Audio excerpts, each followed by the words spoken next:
What's up, interpreters? My name's Katie Hemann. I am the internal co-chair for the Young Professionals Council. What's up, interpreters? I'm Grace Teofilo, and I'm a member of the Young Professionals Council.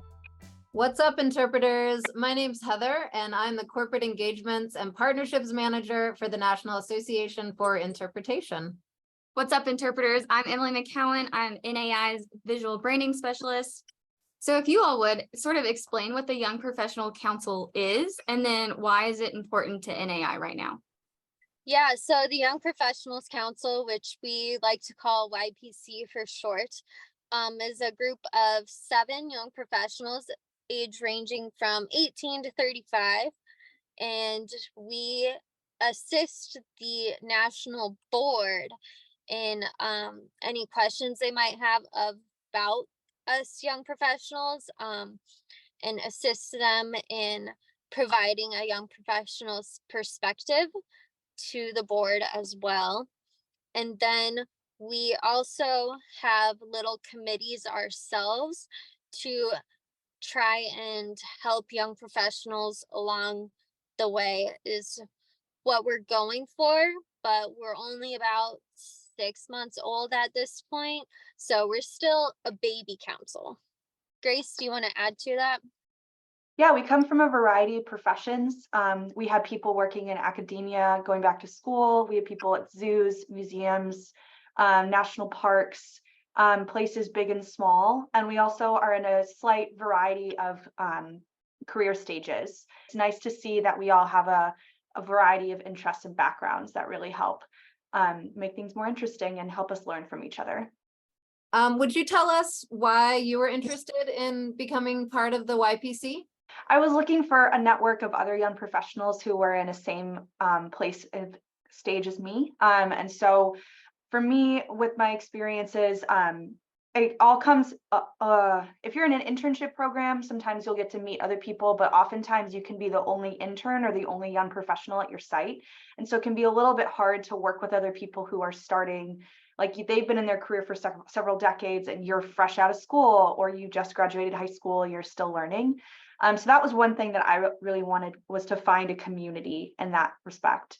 The other thing that I also wanted to learn more about was ways to support other young professionals, especially in a field that is lesser known and so oftentimes requires a little bit of explanation. And also every location has different hiring practices. And so for me, that was really important to be able to support other people, because for me personally, it took a little bit of navigating that field and reaching out to people, finding those resources, but I didn't have that when I started.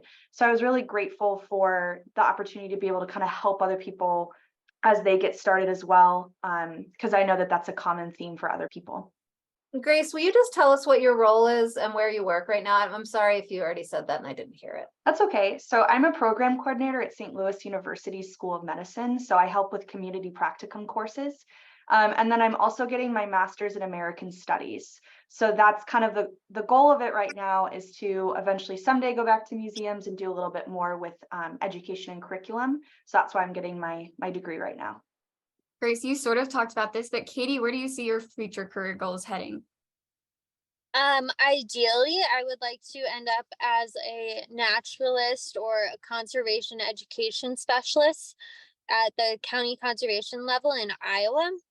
I have seen a little bit of a future in academia, but that's kind of future like 5-10 years from now sort of thing. And you were kind of in the YPC from the beginning, right? Yes, I've been a part of the YPC. I was not a part of creating the charter for the YPC, but I was part of creating the application for it. And I wanted to join the YPC because my first national conference was in 2019, and I didn't see a whole lot of faces that looked like me. There wasn't a whole lot of young and professionals like myself out there. So I wanted to help start creating that community that Grace was talking about, and being a resource for other young professionals who have questions about the field or just need some help along the way. And so your first NAI conference was Denver. Yes. This is probably where we met. How did, and that was through school, Katie? I'm just wondering, how did you get interested in the field of interpretation and involved in it? Yeah, so my first conference was I went with Kirkwood Community College in Cedar Rapids, Iowa. We took 7 girls there, and that's where I decided I wanted my conservation career to go towards education and interpretation and possibly one day into zoos, museums, and aquaria. But I like more of the nature center settings and like the national parks and things like that.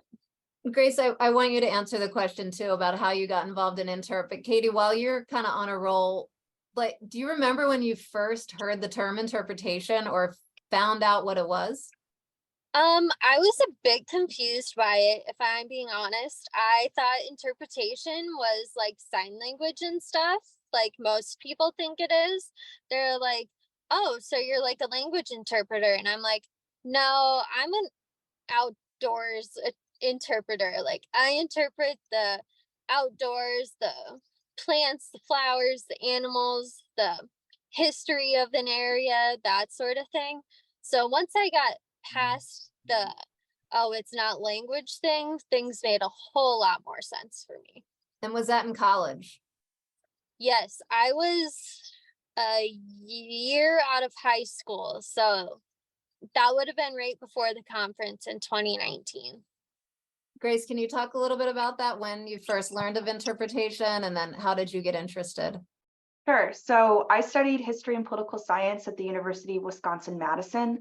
And when I was in school, I knew I wanted to be involved with history, but I didn't necessarily see myself in a classroom. And so I asked my advisor about it, and he directed me towards the Wisconsin Historical Society. And so I volunteered at the Wisconsin State Historical Museum and then was ended up hired there as a student educator where I gave tours. So I kind of started more from a museum education perspective. That's kind of the first term that I heard about it. And then I did, after that was kind of when I made the transition into interpretation. I had an internship at Big Hole National Battlefield in Montana. And while I was an education intern, when I started there, I kept using the term education. And my lovely boss was like, actually, there is a difference. And that was the first time that I really heard about that. And that's also when I learned about NAI and took the NAI certified interpretive guide class. But I'd always been interested in history. I grew up going to national parks as a kid with my family.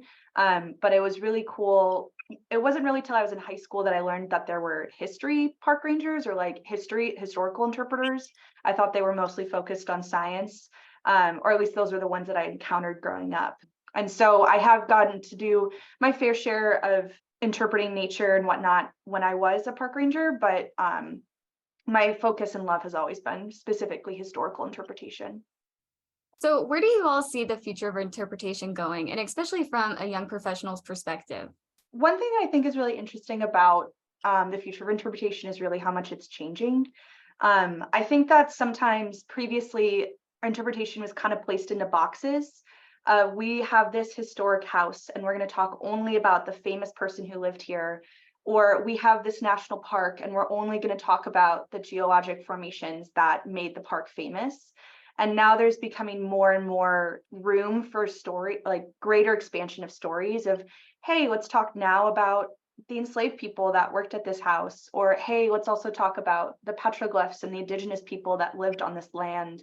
And so I think that's one thing that's really exciting is just the ability to have more stories and more information and really kind of keep those out of those boxes of that. Yellowstone is known as a park that focuses on its natural wonders, but is including more information about the Buffalo Soldiers, for example, and all of that history.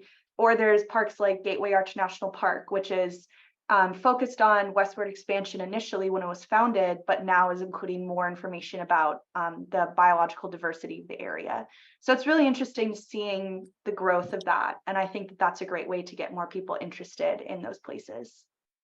That's awesome. You have a good perspective too, because it sounds like as a kid, you did a lot of these things. So you've seen a change even in that short time, right? Mm-hmm.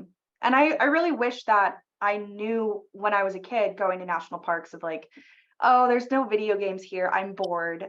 But I thought that there was only one kind of interest of like, oh, we're on a hiking trail. Oh, we're at a visitor center and it's about like flora and fauna, which is really great for all those people who love it. But for me personally, that's just wasn't what I was interested in when I was little.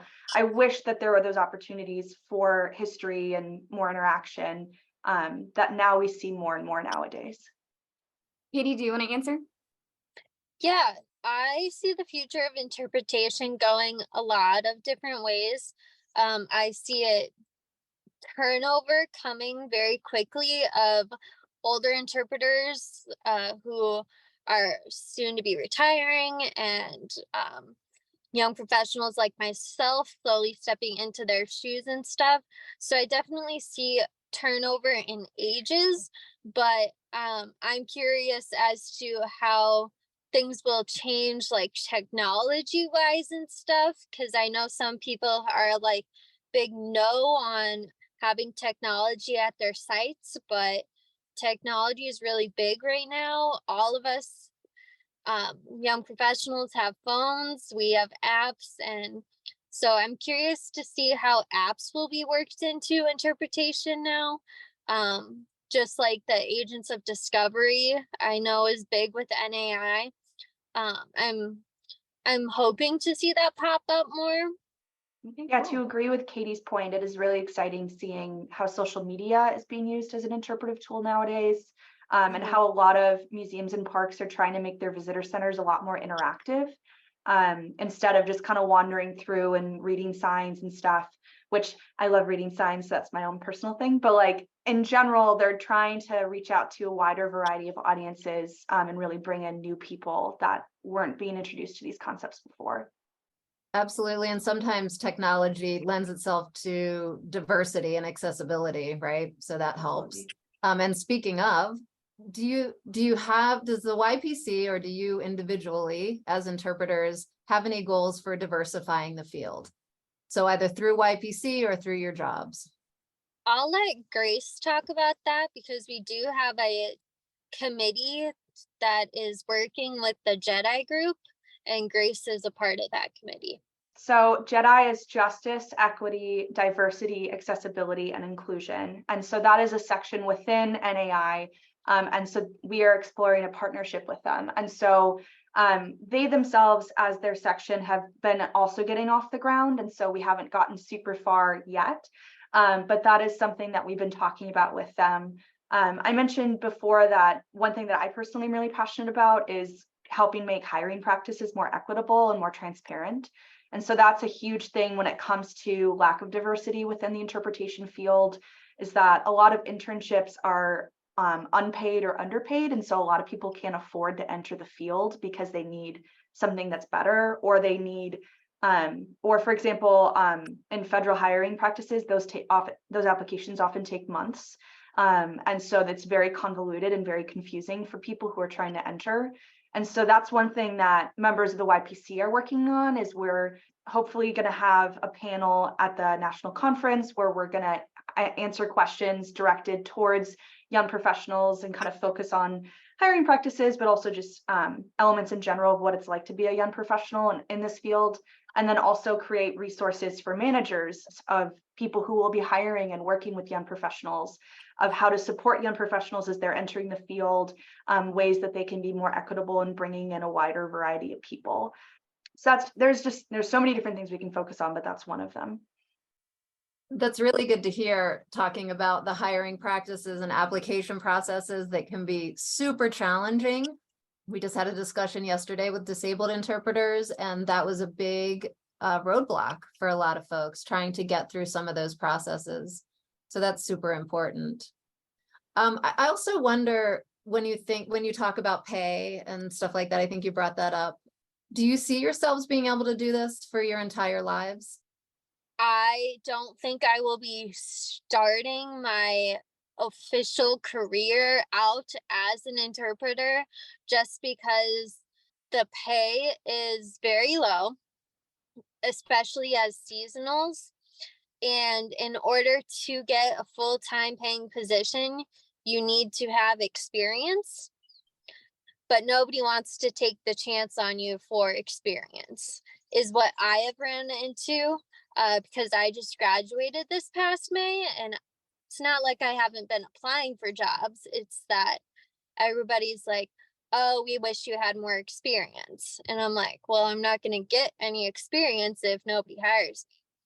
So I think my long-term path might be very twisty turny at the beginning, but eventually I'll get there. Yeah, I'm in a similar scenario. When I graduated, I did AmeriCorps for a year. I taught English abroad for a year. I did a Student Conservation Association internship. So I had the privilege to be able to do AmeriCorps and be able to work in an underpaid job. But then a lot of that ended up catching up to me. Then I did seasonal work with the Park Service. And so after a while, it was kind of, it just catches up with you. And so for me personally, that's why I chose to kind of pivot my career a little bit and work and start work at St. Louis University. And that's also why I'm going back to school.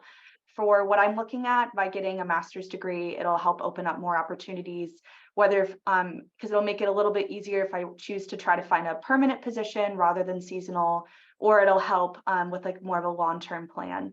But definitely when it comes to people entering the field, people will often encounter internships or seasonal work and really struggle with making that livable and making it sustainable. Thank you.